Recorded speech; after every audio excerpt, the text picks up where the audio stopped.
Puro kakaplastikan, Senator Manny Pacquiao. Itong ilan sa naging viral comments ng libu-libong netizens online matapos mag-trending ang kaninang Senate hearing kung saan ay tila pinagre-resign ni Senator Manny Pacquiao, ang Vice President ng PDP laban at Department of Energy Secretary si Alfonso Cusi. Maraming netizens ang nakapansin na tila pinersonal ni Senator Manny Pacquiao ang issue sa loob ng PDP laban at dinala ito sa Senado. Base sa naging pagpupulong kanina ay tila kinampihan pa ni Franklin DRILON ang naging talumpati at suportado nito ang naging pahayag ni Senator Pacquiao na dapat na raw magbitiw sa pwesto si Alfonso Cusi.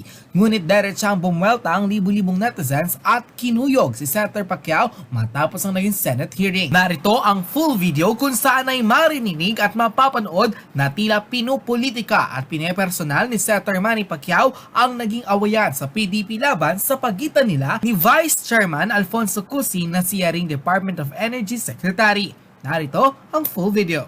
Sinabi mong isang taon, tapos na yung trabaho mo, maayos na, wala nang shortage sa bansa natin, kailangan ipakita mo, i-prove mo, unless kung may talagang hindi mo sinasadyang pangyayari, magkaroon ng blackout, hindi mo na saklaw yun, hindi mo na kagustuhan yun. Pero kung yung ganitong problema na paulit-ulit na nangyayari, wala kang silbi dyan sa posisyon mo. Kung ako ang palitan kita, maraming deserving na mamumuno dyan.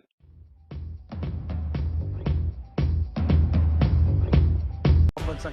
President, Senator Emmanuel Manny Pacquiao. All right, Senator Emmanuel Manny Pacquiao, the champ, from the gentleman from Jensan and Sarangani is recognized. Thank you, Mr. President. My distinguished colleagues, thank you for this opportunity. Good afternoon, Mr. President. This Monday, Luzon was placed on the red alert status due to additional power plant outages, Mr. President. The Department of Energy reported that the 316 megawatt GMEC or GMAC coal-fired power plant Unit 2 went offline on Tuesday due to a suspected boiler tube leak. The DOT stated that the plant is expected to be back online by June 8, 2021, Mr. President.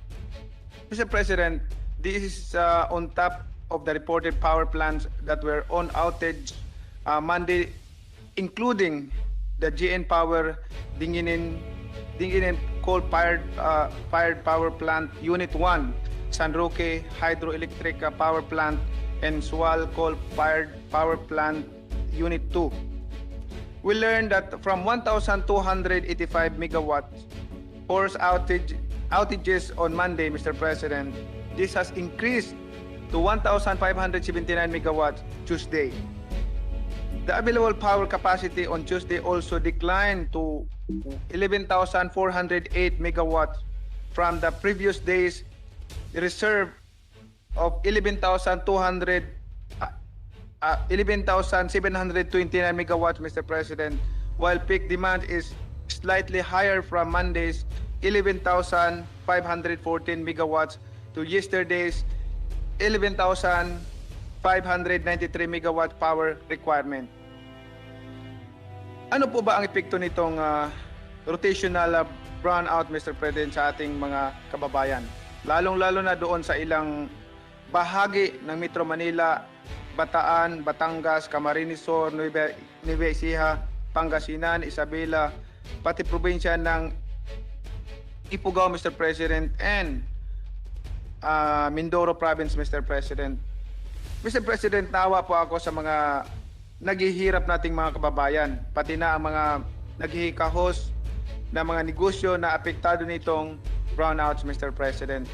Karamihan sa mga work from home arrangement, Mr. President, ay umaasa sa mga gadgets at internet connection. Kahapon nga po, ang ilan sa ating mga kasamahan ay nawala ng signal dahil sa brownout. Okay lang po doon sa may mga generator sets. Pero paano po naman ang mga kababayan natin na wala po silang mga generator?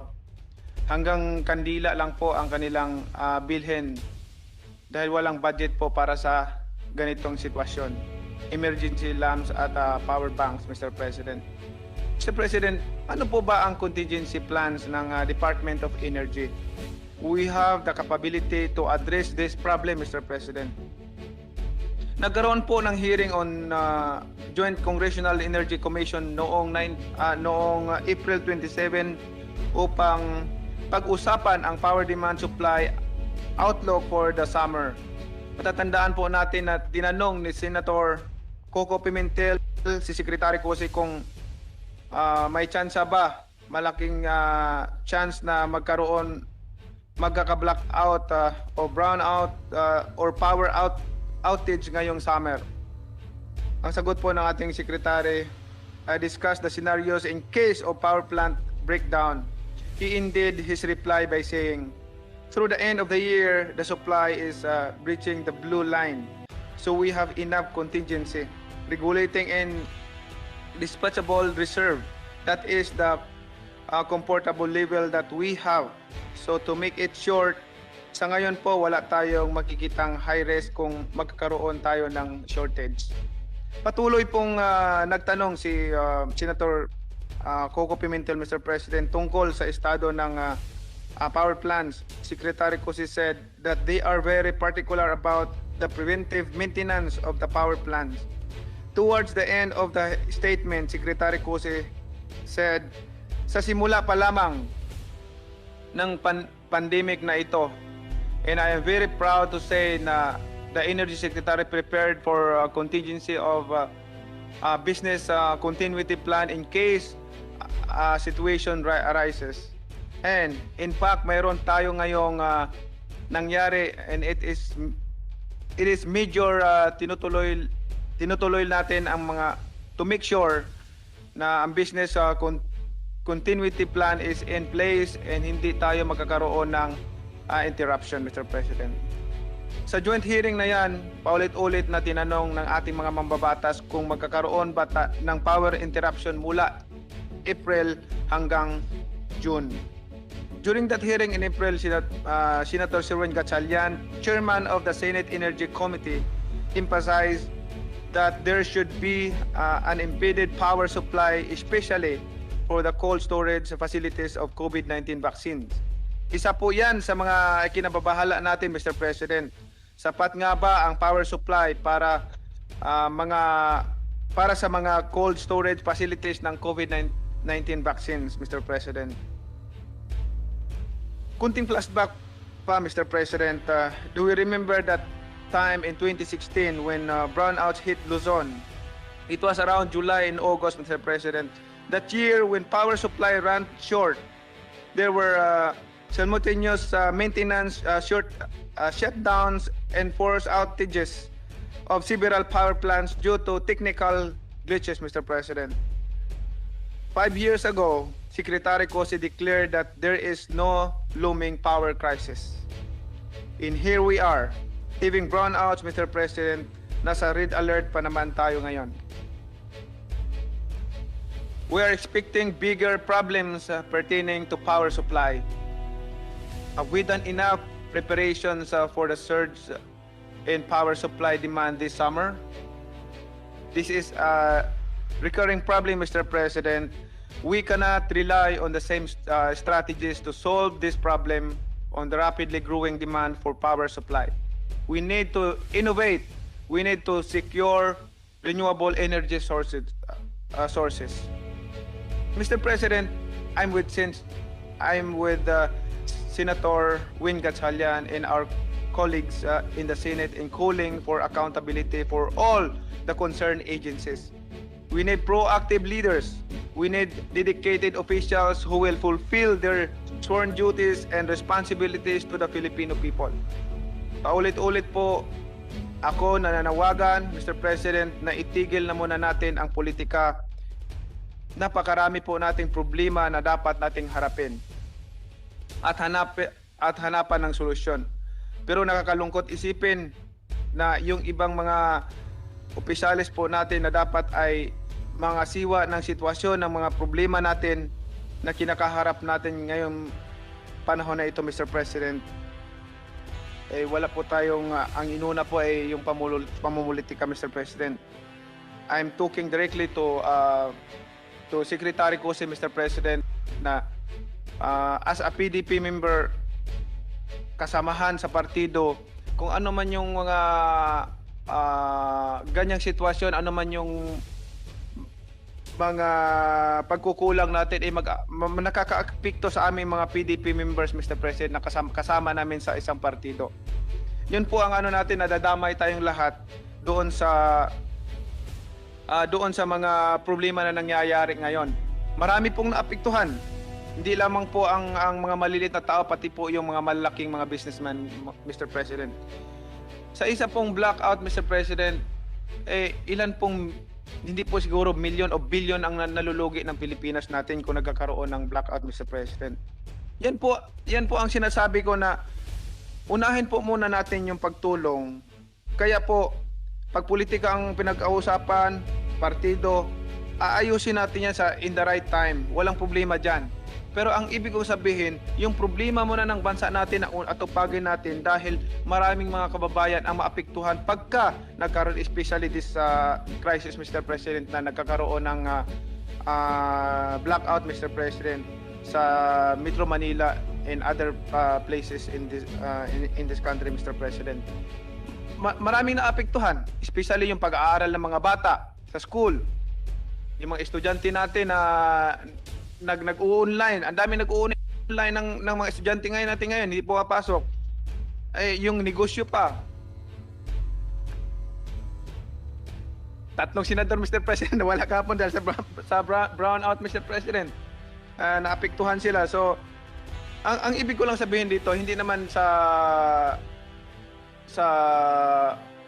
personal kong concern, kundi sa lahat ng mga concern, Mr. President. Anticipated ko na kasi yan na pag dumating yung problema, ang partido natin, ang partido ng PDP ang maapektuhan dahil the Secretary Cusi is a member of PDP party, Mr. President. So lahat kaming mga members nadadamay kami. So that's our concern, Mr. President. We're not going to talk about politics right now. This is not the right time to talk about politics, Mr. President. Ang nais ko lang naman sana na yung problema na lang muna natin ang isiguraduhin muna natin. At kailangan wala pong maantalang business at saka yung mga pag-aaral ng mga kabataan, Mr. President. Especially yung concern natin sa storage ng COVID-19 vaccines, Mr. President. Pag yun ang naantala, ilang bilyon ang malulugi sa atin, mawawala sa atin pag yun na nasira yung mga vaccines natin na nakalagay sa storage, Mr. President. So yung concern po na yan, Mr. President, naway mapansin at bigyan ng aksyon na matugunan lahat ng problema. Hindi ito para sa akin kundi para kanino man, kundi para sa sambayan ng Pilipino. Na ipakita natin as one party, nagtatrabaho tayo para ipakita naman natin na ang mga PDP party power, especially pagdating sa implementasyon at pagdating sa pag-solve ng problema. Yan po, hindi po tayo dapat mag-away-away, dapat magkaisa po tayo in terms of, especially in this crisis, Mr. President. We should pray together para po tayo ay may biyaya ng Panginoon at iligtas tayo sa kapahamakan. Yan po, Mr. President, naway magbigay aral sa ating lahat. Ako man ay pwede rin uma-accept din ako ng advice, anything na advice na makaganda sa atin, makaganda sa aking trabaho. No problem with that. But this advice is, I think, very important na unahin lang muna natin yung trabaho natin, saka na yung politika. Kaya divided yung mga tao because of the politics. So saka natin pag-usapan yung politika pag may eleksyon na. Pero hanggat walang eleksyon, wala pang eleksyon, huwag muna tayo mag-usap ng politika. Pag-usapan natin kung paano tayo makakontribute at paano natin ma-resolve ang mga problema ng ating bansa. Yan po, kasi naapektuhan din ang ating Pangulo niyan. No? Pinagkatiwalaan ka dyan ng Pangulo, nilagay ka dyan dahil tiwala siya sa'yo. Tapos ito na naman, problema dumarating sa bansa natin, dapat ipakita natin na maging proud ang ating Pangulo na inilagay ka dyan dahil karapat-dapat ka. Hindi yung madismay yung Pangulo sa'yo, naglagay sa'yo. So, kailan ipakita din natin na may accomplishment tayo nagawa. So Mr. President, yan po ang aking saloobin at maraming salamat lalo-lalo sa aking mga colleagues. Mr. President, may we recognize Senator Aquilino Pimentel III to interpolate the good gentleman. Senator Aquilino Pimentel III is recognized. Yes, thank you, Mr. President. With the permission and consent of my good friend, Senator Manny Pacquiao, world champion, if he will entertain some questions to pursue the subject matter of his speech. Willingly, Mr. President, for my continuing education. But I'd like to congratulate you, sir, for bringing this to the attention of the Senate, because I have also received a lot of messages from our friends who are our constituents, because nationwide ng constituency natin. Yun na nga, reklamo about the so-called brownouts. And then according to our majority leader, not less than 3 of our colleagues were cut off yesterday from yesterday's session because of power outages. Tatanong ko nga si majority leader kahapon, ano nasa rules natin? Paano yung mga yun for that period of time that they are forced offline? What happens to their Senator DRILON, Senator Binay, Senator Angara were the ones cut off because of power outages. So dapat i-review din natin yung rules natin, because this is involuntary. They have been involuntarily cut from the session. They want to attend the session, but there are factors beyond their control. But that is my point, because is this now a factor within the control of the DOE, of the department in charge of our energy matters, energy sector? I attended the hearing called by our chairman of our Committee on Energy. As mentioned in the speech, it happened last April. Pala yun, Chairman Senator Win Gatchalian. And I think, if I remember correctly, the theme of the hearing was really to know about the power situation, especially during the summer months, if I remember correctly, and I attended that session. And in that session, in that hearing, one of the main messages I got was the confidence of the Department of Energy that they have everything under control. And I think there was even a statement that amounting to a guarantee that there will be no power outage or outages during the summer period or these coming months. And then, so what has happened? No? So I attended that hearing. They presented as their basis some complicated graphs. We tried our best to understand the color-coded graphs, where we learned that there are 3 kinds of reserves. Tama ba yun, Mr. Chairman of the Committee on Energy? 3 klaseng reserves pala yan that we require. But in effect, Mr. President, from that hearing, I got the guarantee that there will be no power outages. And yet, ito na, naranasan na natin. And then the statement is that by June 8, 2021, we can expect that everything will be back to normal and no more power outages. So, Mr. President, Mr. Speaker, how believable will this statement be now? Because the same guarantee was given in the hearing in April, and now we're being told June 8, tapos na po ito. So, dapat ba, ano po dapat natin gawin, Mr. President? Maniniwala ba tayo? Anong level of confidence natin sa mga ganitong statement from our Department on Energy? I'm hoping, Mr. President, na magkatotoo ito yung June 8 deadline na hindi na tayo magkakaroon ng blackout sa Metro Manila. I'm hoping saka lang natin masasabi na hindi nga kung dumating na yung June 8 at magkakaroon na tayo ng peace of mind na hindi na tayo mag-alala pa na bumili ba ng generator o sa sarili ng bahay, paano yung hindi makabili ng generator. So I'm hoping na ito yung kaya ako nag privilege speech today dahil gusto kong ma-secure na kasi maraming mga estudyante nag-aaral ngayon online Online. So isipin mo yung 30 minutes, isang oras na na brownout, wala nang ano pang matutunan ng mga bata noon.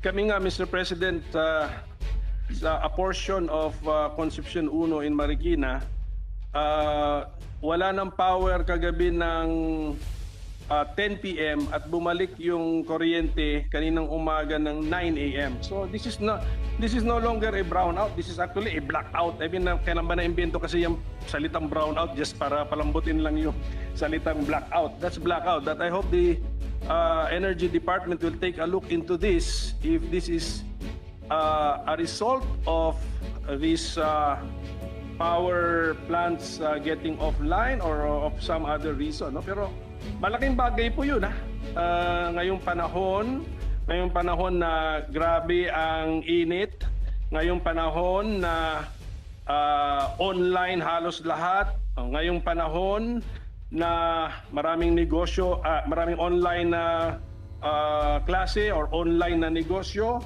doon sila nagde-depend, at ngayong panahon na napakahirap, i-installment ang ating mga kababayan, mamili ng mga appliances kasi yung power outages can also cause the destruction of electrical appliances.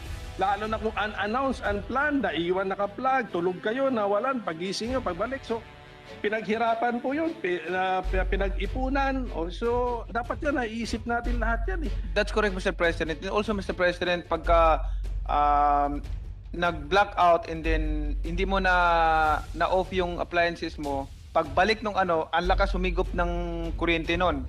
So, tataas yung, maapektuhan yung appliances mo, at tataas pa yung yung bill mo sa kuryente. Isa po yan sa pero ang pinaka problema po talaga diyan, isa sa malaki makasira ng appliances. Pag nasira yung appliances mo, ang dami. Not only that, Mr. President, every blackout, hindi milyon ang nalulugi, bilyon ang nalulugi ng Pilipinas. Maraming maapektuhan ng mga businesses, Mr. President.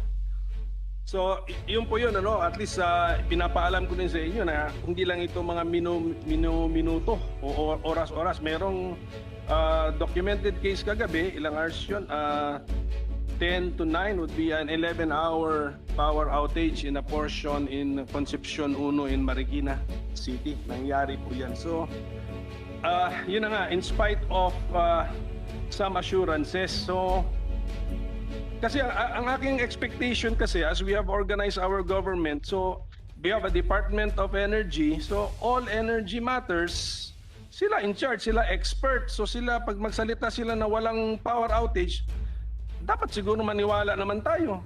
Tama po ba yun, Mr. President? Dapat maniwala tayo, Mr. President, dahil isa siyang secretary.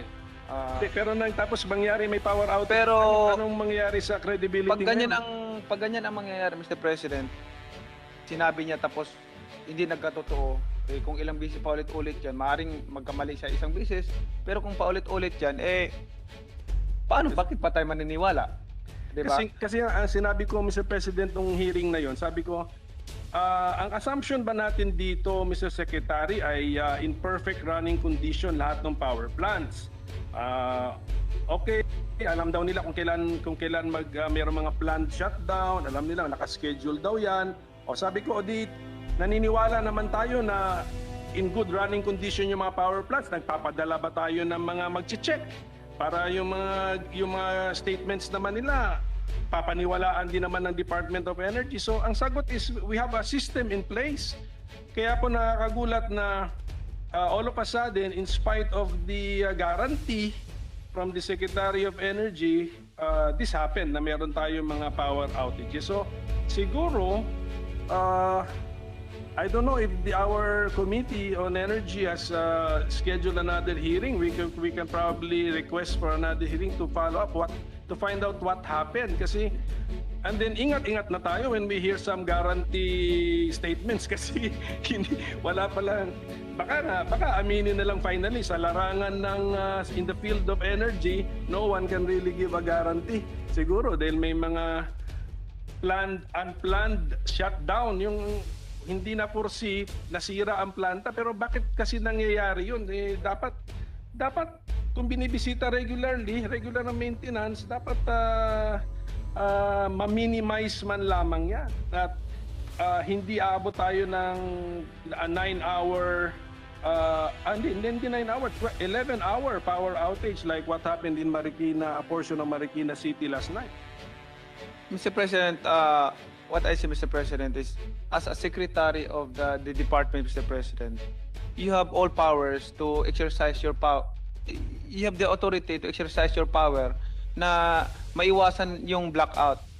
Yung power mo na para gawin mo lahat ng kaya mong gawin para maprotektahan ang ating sambayan ng Pilipino na hindi magkaroon ng blackout o brownout, Mr. President. Pero brownout o blackout said is the same. Pinaganda lang. So, ganun po, Mr. President. Kung ako, in my, like in boxing, ma-apply ko kasi sa career ko, Mr. President, ganyan eh. In boxing, pag may pagkukulang sa akin style, sa aking footwork, sa aking depensa, lahat, everything, kasalanan ko yun kasi hindi ko ginawa. Ganun din yan kung yung responsibility natin na gawin natin yung trabaho natin kapag nagkakaroon ng problema, ikaw ang masisisi, yan po yun. Kaya ngayon, sino sisihin namin? Alangan naman kaming mga tao, kaming mga consumers ang sisihin. Di yung secretary ng energy dahil ikaw ang namumuno dyan.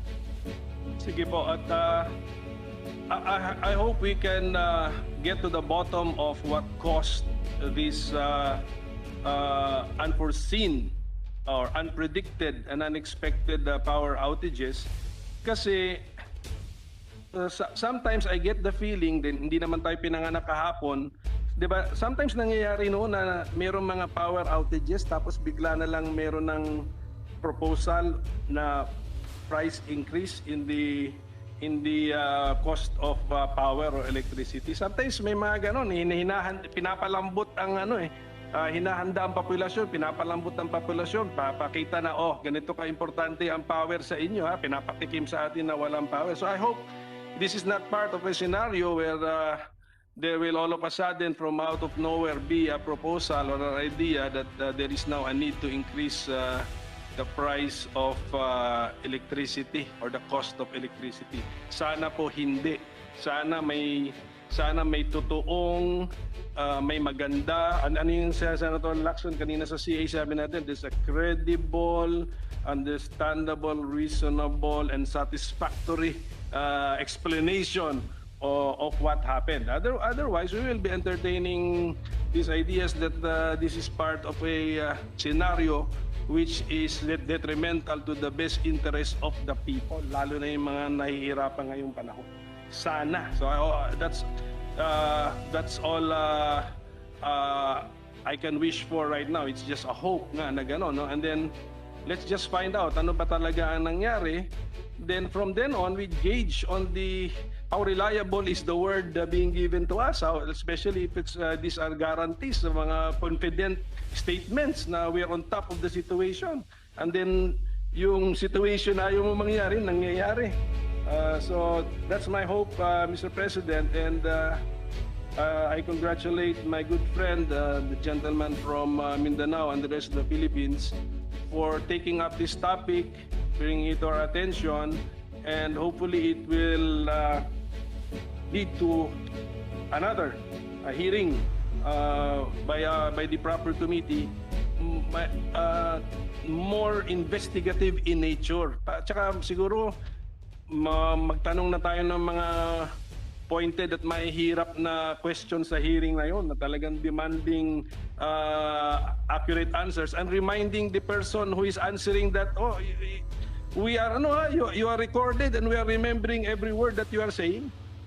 tama, Mr. President. Dapat, ito lang napapansin ko. Alam mo, kaya sa totoo lang, Mr. President, punong-puno ako eh. Kumbaga, punong-puno ako ng yung... Pag nag-hearing sana, itong request ko lang, pag nag-hearing kasi, ilang hearing nagaganap dito sa Senate. Kasi yan ang trabaho natin. Tinatanong natin lahat mga problema, solusyon. And nakikita natin yung sinasabi nilang solusyon, ito yung problema, solusyon. Pero ang problema, Mr. President, panay hearing lang tayo tapos pagdating niyan walang nangyayari. Sa totoo lang, napupuno talaga ako. Ayaw ko yung mag-uusap tayo dito tapos pagdating ng hearing, pagkatapos ng hearing, after lilipas na lang yung taon, ilang taong lumipas, yung pinag-usapan na solusyon, hindi naman lang ginagawa. Kaya walang nangyayaring resultang maganda. Dahil walang ginagawa eh. Puro pag-uusap lang ng problema. Yan ang problema talaga natin. Sa totoo lang, yan ang nakikita ko kung lahat ng pag-uusap at solusyon na pinag-usapan dito, pinag-usapan ng problema, may solusyon na pinag-usapan, kung lahat yan ginagawa, malayo na narating natin, Mr. President. Yan ang nakikita ko. Kasi ako, boxer ako eh. Pag nagtitraining ako, ayaw ko yung nandyan palagi yung style ko, yung stamina ko. Gusto ko may improvement, may development, week, month. Ganun ang prinsipyo ko. Hindi ako yung mag-uusap tapos kung anong problema, solusyon ng problema tapos walang mangyayari. Napupuno ako. Napupuno ako sa mga ganyan, Mr. President, yung walang resulta. Kasi gusto ko may resulta, may nagawa na solusyon doon sa problema. Salamat po, sir, and I look forward to the investigative hearing that this August chamber will hold on this subject matter. So, thank you very much, Mr. President. Thank you. Thank you, Mr. President. Senator DRILON, the minority leader, is recognized. Thank you very much, Mr. President. Will the gentleman from General Santos yield the floor to a few questions from this representation? Pwede ho ba magtanong sa ating... In Sarangani, Mr. President. Ay, sorry. Sarangani. Sorry. Sarangani.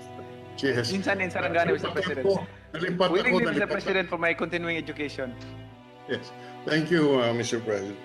Now, una po, hinahangaan ko po si Senator Pacquiao dahilan sa kanyang dinala ito sa Senado, itong problemang ito.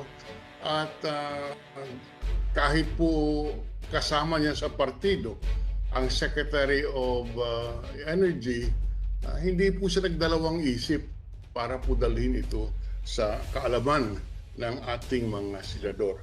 So ang unang tanong ko po, dito po sa power outage, sino po ang nagkulang, Mr. President? Mr. President, like I said, na ang nagkulang talaga dito yung sekretary. Ang sekretary talaga, Secretary Cusi, dahil ikaw ang namuno, ikaw ang sekretary ng department ng energy. So, kung ano mang mga problemang ganito, ikaw talaga ang may problema kasi you can exercise your power to solve the problem. Ikaw ang may command responsibility for this problem lahat.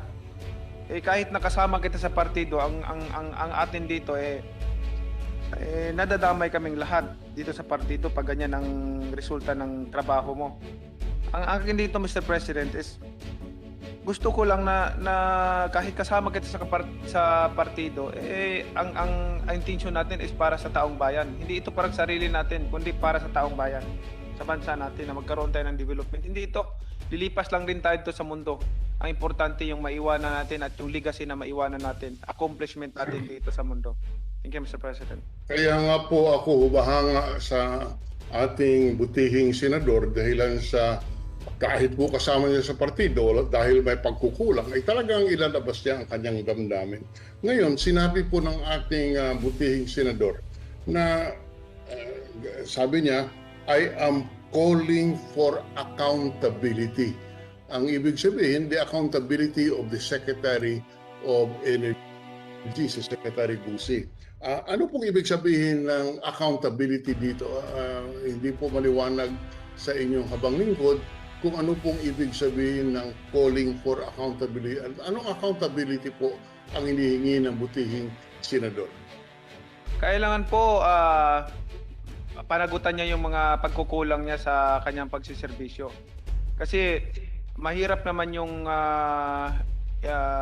nagkamali ka, itong problema na to, hindi mo inaksyonan, hindi mo ginawa, pinag-usapan na natin in the past, few hearings dito sa Senate, pero hindi nangyari pa rin itong ganito, hindi mo sinigurado, talagang kailangan mong panagutan itong problema na to. And I hope that the President will take action on this problem kasi hindi ito isang tao lang maapektuhan kundi sambayan ng Pilipino, at hindi ito milyong pesos lang ang malulugi ng bansa natin, kundi bilyon pag ganitong palaging may blackout.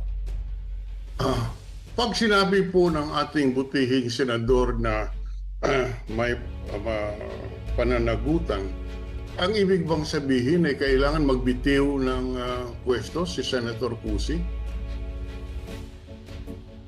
Secretary Cusi po, Mr. President. I'm sorry.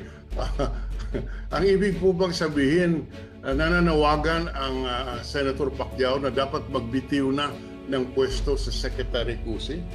Dahil siya po ang may pananagutan ito, siya ang nagkulang, at maraming nahihirapan, maraming napipinsara dahil dito sa kanyang kakulangan, at pati ang Pangulo ay napapahiya rito. Iyon ba po ay yun ang hinihiling ng Senator Pacquiao, na magbitiw na ng tungkulin si Senator Cusi, si Secretary Cusi? Mr. President, marami akong kakilala mga opisyalis from other country, Mr. President. Pag ganitong mga failure, Mr. President, kusa silang nagre-resign. Kusa silang nagre-resign, Mr. President. Hindi na kailangan tanggalin ng presidente.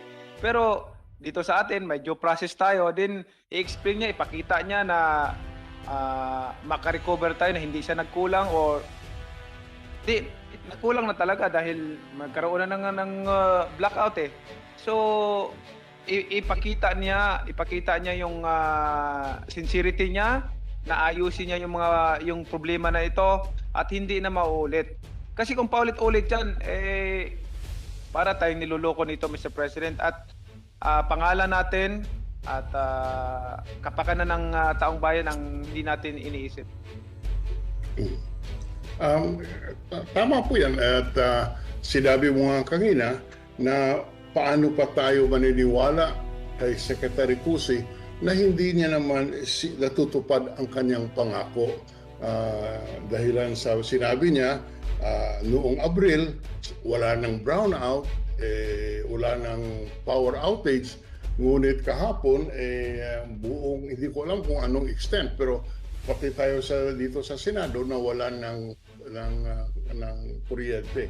Kaya sinasabi mo, hindi ka naniniwala kay Secretary Cusi, gano'n mo ba yun? Yes, Mr. President, hindi ako naniniwala sa kanya kasi sinabi niya, inassure niya na hindi magkakaroon ng blackout, Mr. President, at ngayon nangyari nga ito, Mr. President. So, sabi ko, kailangan ng accountability, Mr. President, at it's not our part to make decision. It's a prerogative of the President if tanggalin siya or bigyan siya ng chance. Yun po, Mr. President, but kailangan ma-explain niyang mabuti kung anong naging dahilan at maipaliwanag niyang mabuti dahil hindi po ito simpleng problema kundi napakalaki po ng problema na ito. At tama po yan, Ginoong Pangulo, ang sinabi ni Senator Pacquiao na nasa kay Pangulong Duterte po kung tatanggalin niya si Secretary Cusi. Kung kayo po ay magiging Pangulo at meron kayong Secretary Cusi sa inyong kabinete, tatanggalin niyo po ba siya? Mr. President,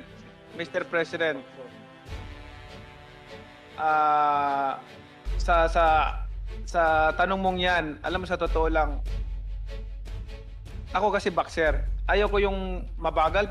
Pag sinabi mong 2 araw tapos na, 3 araw tapos na. Ayaw ko yung unless may sabihin ka, mag-extend tayo ng 1 araw pa.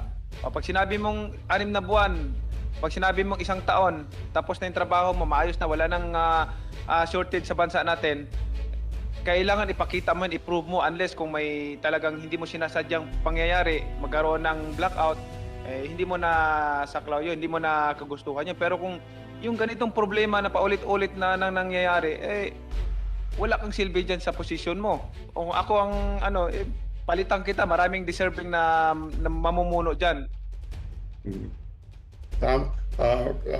Kaya nga po tinatanong ko dahilan sa... The audience is not allowed to applaud, ha? To applaud, ha?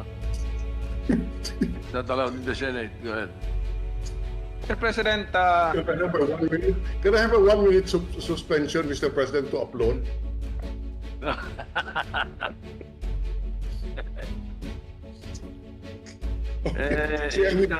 It's no longer necessary. They already did. Well, I withdraw that request, Mr. President. Just a few more points.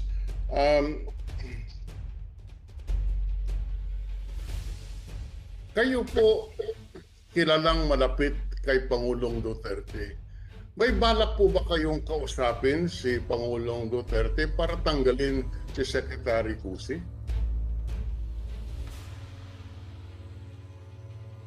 Mr. President, itong panawagan natin ito, I'm sure makarating to kay Presidente, and maghintay na lang po tayo ng action niya.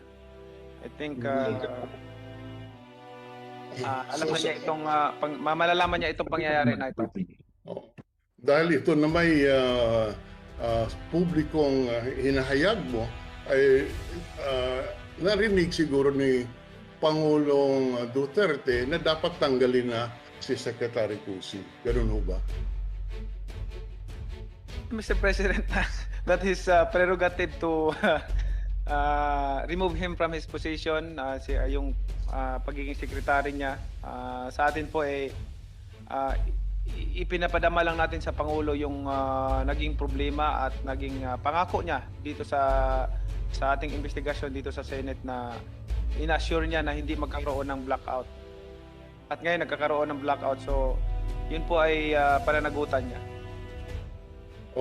Habang nagtatalumpati po kayo kanina, Senator Pacquiao, nakatanggap ako ng tawag at ang tanong, baka naman nag-privilege speech at privilege speech si Senator Pacquiao dahilan po nag-aaway sila sa partido ni Secretary Cusi.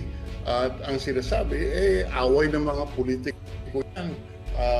Hindi tama yung hindi kami naniniwala na yan po ay dahilan sa paniniwala ng Senator Pacquiao na talagang may pagkukulang si Secretary Cusi.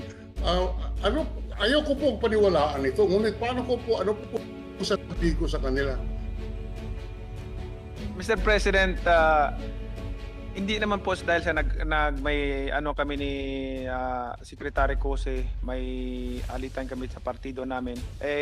Para pong magkapatid, kahit magkapatid mo, nagkakatampuhan kayo, pero hindi po yan dahilan para po dito sa privilege speech ko po. At ito po para po sa accountability po nating lahat nasa gobyerno, na pinagkatiwalaan ng tao. Yan po kaya nandito ako to speak on behalf to the people, to the Filipino people. Kahit sino man, kapartido ko man o hindi, accountable tayo sa mamayang Pilipino dahil tayo ay hinalal, binoto nila at nilagay dito sa posisyon natin para gampanan ang ating mga tungkulin, Mr. President. Kaya nandito tayo, accountable sa lahat ng mga problema na nangyayari sa ating bansa. Hindi lamang si Secretary Cusi, kundi tayong lahat na nandito sa gobyerno. Yan po yung dahilan dyan. Ang sinasabi ko, yung problema namin sa partido, huwag niyo pong alalahanin yan. Maliit lang po yan na problema at parang away ng pamilya, magkakapatid po, at resolbahan po namin yan sa loob ng bahay namin. Tama po yan at muli on the record, humahanga po ako kay ating kaibigan si Senator Manny doon po sa kanyang mga pahayag. Ang ibig sabihin, he can rise above politics and criticize his party mate if there is need to criticize. And so for the record, I just want to place my admiration, ang aking paghahanga kay Senator Pacquiao dahilan po sa kanyang pinakita na tapang ngayong araw na ito. So maraming salamat, Ginoong Pangulo. Maraming salamat, Senator Pacquiao, sa inyong panahon. Thank you, Mr. President. Thank you, Senator DRILON. And Mr. President, ulitin ko lang para sa sambayan ng Pilipino. Nandito ako para sa taong bayan. Hindi ako nandito para sa pamilya ko o kaninong tao. Para po sa taong bayan. Yan po ang commitment ko. Salamat po.